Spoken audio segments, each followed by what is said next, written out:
આ અભિયાન હેઠળ તલાટીઓ સક્રિય બનાવી ગામ સ્તરે લોકોને સીધી પહોંચ બનાવવામાં આવી રહી છે.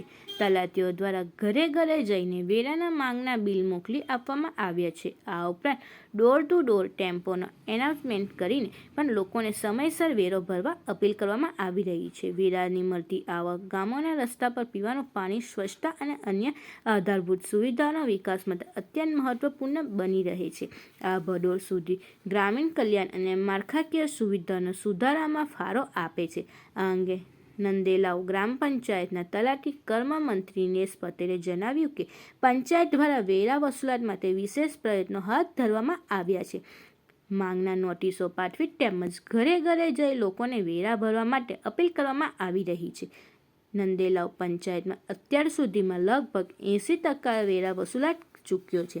વધુમાં રજાના દિવસોમાં પણ પંચાયત કચેરીએ ચાલુ રાખી વસૂલાત વધારવાનો પ્રયાસ કરવામાં આવી રહ્યો છે. તેમણે ઉમેર્યું હતું કે આગામી 2 દિવસમાં વધુમાં વધુ વસૂલાત થાય તે માટે આયોજન કરવામાં આવી રહ્યું છે. સાથે જ ગ્રામજનોને બાકી રહેલો વેરો સમયસર ભરવા અપીલ કરવામાં આવી રહી છે. મારું નામ નિલેશ પટેલ, તલાટી કમ મંત્રી નંદેલાવ. હાલમાં નાણાકીય વર્ષ 25-26ના અંતિમ તબક્કો છેલ્લો મંથ હોય અને નાણાકીય વર્ષમાં વેરા વસૂલાતની કાર્યવાહી ખૂબ ઝુંબેશ રૂપે હાલમાં ચાલી રહી છે.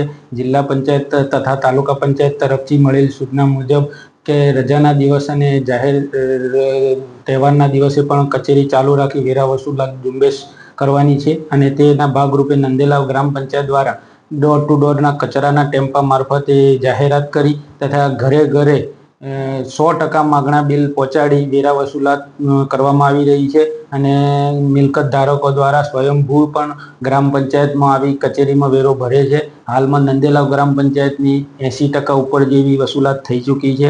20% જેવી બાકી છે, જેને હવે છેલ્લા 2 દિવસ બાકી છે. અમે જાહેર જનતાને અપીલ કરીએ છીએ કે આપનો વેરો ભરી ગ્રામ પંચાયતને સહકાર આપે અને વિકાસના અને સેવાઓનો અચૂક 100% લાભ લે તેવી અમે જાહેર જનતાને અપીલ કરીએ છીએ.